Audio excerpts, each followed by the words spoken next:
The hell are you supposed to be?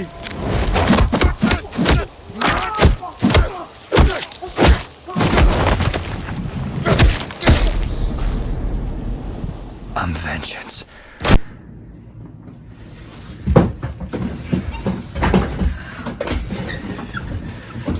Hey guys, welcome to a new video.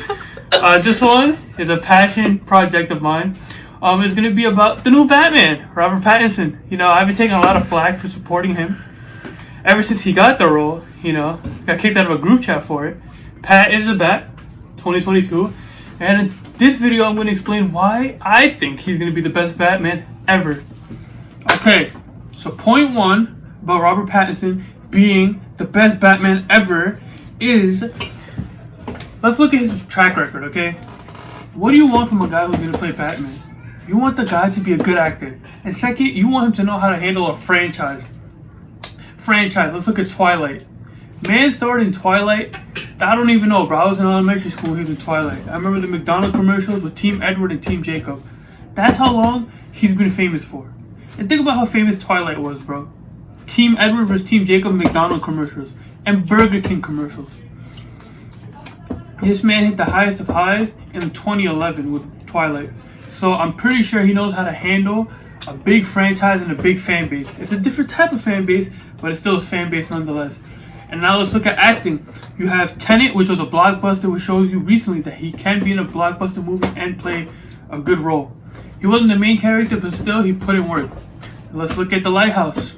Great film, should have been Academy Award nominated, but hey, we don't trip on awards. He acted great in that movie too.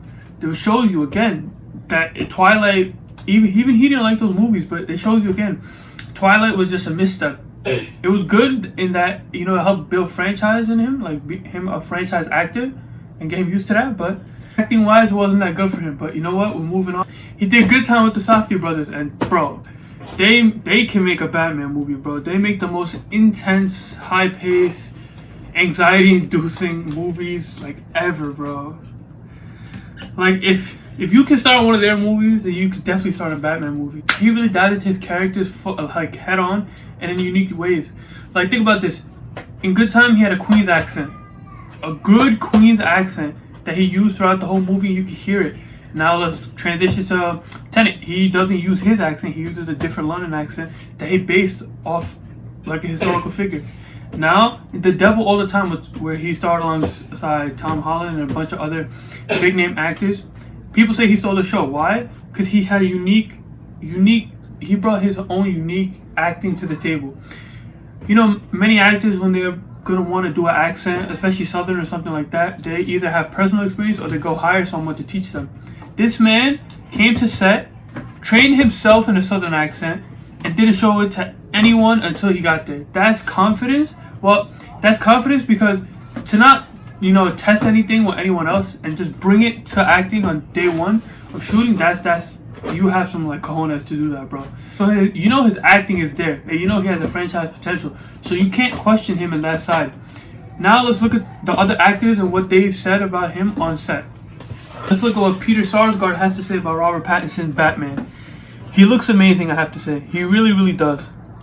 The work he was doing was really cool. I really dug his Batman, and I can't wait to see it on screen. I think he's a very interesting actor, and I loved him in the Safdie brothers movie, Good Time, that he did. And I actually really like this one he just did, the comedy movie with Willem Dafoe, The Lighthouse. He's just an interesting actor. Okay, let's break that down a little bit, you know what I'm saying? He brought up some of the movies that I was talking about. The Lighthouse, the Safdie brothers movie, Good Time. You know, those two movies I brought up, but let's go a little bit more in depth with them. The Lighthouse, that was a little bit of a comedy, but it was kind of a weird movie. It's an uncomfortable movie. Like when you watch it, it's kind of uncomfortable. You don't really know what's going on. And I feel like that's good for an actor to be able to go like that deep into their like bag of tricks to be able to pull out that character, pull out that amazing of a performance. Because not a lot of you have the running the risk, especially in that type of movie, of pulling out a Jim Carrey performance or Nicolas Cage where you're too over the top. But I think that movie, he showed his range, that he's just not this rom-com guy from Twilight, or like he's just not a character actor. He's a brilliant actor, one of the best in our generation. Now let's look at the Safdie brothers movie, Good Time. That is an action-packed movie. maybe not like Batman action, but there's still action, there's still intensity, and he carries the movie throughout. He carried the movie from the Safdie brothers, and if you look at the Safdie brothers like type of movie they make, especially with Uncut Gems, it's anxiety inducing, fast paced. You know what's going on, but you don't really know what's going on. They pull a lot of twists and turns. I think that's great for comic book movies in general. There are a lot of twists and turns, and like these types of movies, they're like you always think you know what's going on, but they can always throw a wrench in the plan. So I think it's good that he was able to carry a movie that had that type of intensity, pacing, and was frankly that goddamn good of a movie. Now let's look at what Colin Farrell said about Batman. Really interesting artist, and that is very much Batman in a way. We have the illusion of Bruce Wayne, and then we have Batman in the shadows that has a lot more complicated things going on. So just in that, I think he's perfect for the role. He can relate in that way, and he looks good in the suit, man. Alright, now let's break down what Colin Farrell said about Robert Pattinson. I think this is one of the most underrated parts, and maybe, in my opinion, the most underrepresented part about the Batman movies. It's the dual aspect of the character. Batman and Bruce Wayne are not the same person. And at this point, year 2 of his career, I think he's more comfortable being Batman than he is Bruce Wayne. Because you think about it, Bruce Wayne is basically the Iron Man. It's basically Iron Man. It's basically Tony Stark. It's basically this playboy who, you know, hangs out with a bunch of women. He doesn't really know what's going on. He's just lost in his own world of materialistic things. And then there's Batman, who is the symbol of hope, justice. And in this movie, he says, I'm vengeance. So that's the clear contrast between the two, and I don't think it's explored enough, like how much mental damage it takes to be Batman and then be Bruce Wayne. Especially when Bruce Wayne, you could argue Bruce Wayne died when his parents died, and that's when Batman started. Even though he hadn't fully become Batman, that's when the seeds were planted, and that's when Bruce Wayne ceased to exist. Like, I think this Batman movie will do a lot to address the duality of Batman. Kind of like the Hulk and Bruce Banner, and we know like what mental toll it takes on him, because those are two separate people. The Batman, it is, but like it's not literally, it's more mentally and figuratively two different people.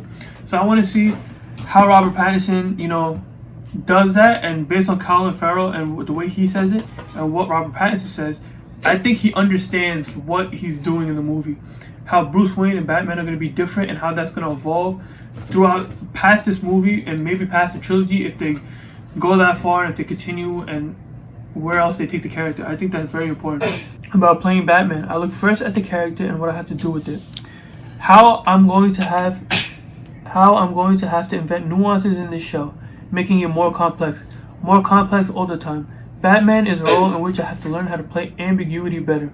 It's out of the question to interpret a character of a single color. It's beautiful. People who seem to live in two states at the same time. And then imagine, you love to cook, and after years you succeed in obtaining the perfect dish. The healthiest, the most balanced, the tastiest, the most subtle. Will you honestly eat it at every meal? No. What would you secretly dream about? To make a nice fat cheeseburger. Alright, now let's break that down. The one line I think is most crucial in showing that he understands the Batman character is when he says, it's out of the question to interpret a character of a single color. It's beautiful. People who seem to live in two states at the same time. I think that shows like he understands like what Colin Farrell is saying. There is Bruce Wayne, but Batman is always looking in the shadow. Batman is this overpowering figure in his life, and he has to learn how to balance being Batman and Bruce Wayne, because at this point in his career, I've seen other mediums like Batman is who he is. He's not Bruce Wayne. There's a Bruce Wayne, but that's what he puts on for the cameras. He's not there fully.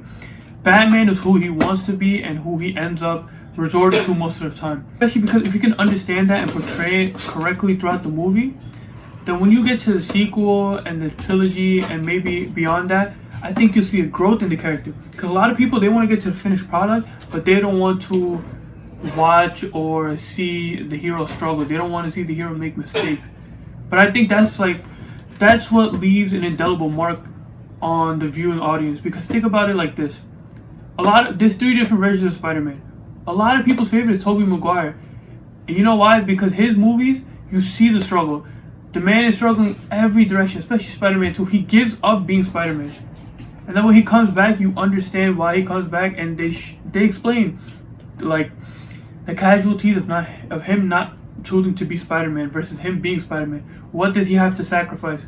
He sacrifices his personal life, just like Bruce Wayne. If one small note is, I heard Batman ego was I think Matt Reeves said this at DC Fandom in August, that Batman ego was one of his inspirations for this movie, and that has to deal with Batman and Bruce Wayne, and they come face to face. So I think we might see a scene similar to that in this movie. Also, I heard in Batman Forever with Joel Schumacher, the one that Val Kilmer was Batman, that there was a scene where he confronted a big bat, and it was kind of like that, but it was cut. So maybe we get that scene in this movie, but in a different way.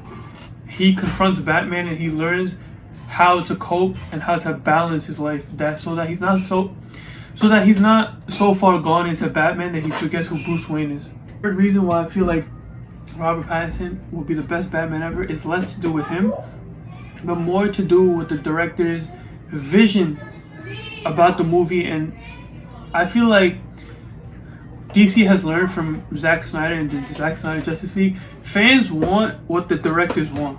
The director's vision is what they're invested in, so don't mess with it. And I think Matt Reeves' vision is not going to be messed with, especially now that we learned that he's on a different Earth. So I think that's great, because now you separate him from having to be a prequel to Ben Affleck. You separate him from having to deal with the DCEU continuity and all those issues that may arise. And now he gets to be on a different Earth. And if you want to team him up, you could team him up in a multiverse story later down the line. But his own franchise and his own trilogy, I think Matt Reeves is going to have a big say. Especially the better he does. The better he does, the more say he'll have over the character and his trilogy. And I think that the multiverse can help too, because if they don't like Robert Pattinson's version of Batman, or let's say they want to go a different route, they can just have it on a different Earth. And that would be better. When you have an actor like Robert Pattinson who seems to understand the script and what the director Matt Reeves wants him to do, you have Matt Reeves who understands his own vision, understands the character, loves the character, and is not going to get studio interference from a guy like Jeff Johns or someone else like that, Joss Whedon, coming over and take his movie. When you have those two things, a director and an actor combination like that, is bound to work. And especially Matt Reeves' last couple movies, the Planet of the Apes movies, those were good movies. And the Caesar character is not basically Batman, but he's a superhero. Maybe not in the traditional sense, but he's still a superhero in that movie.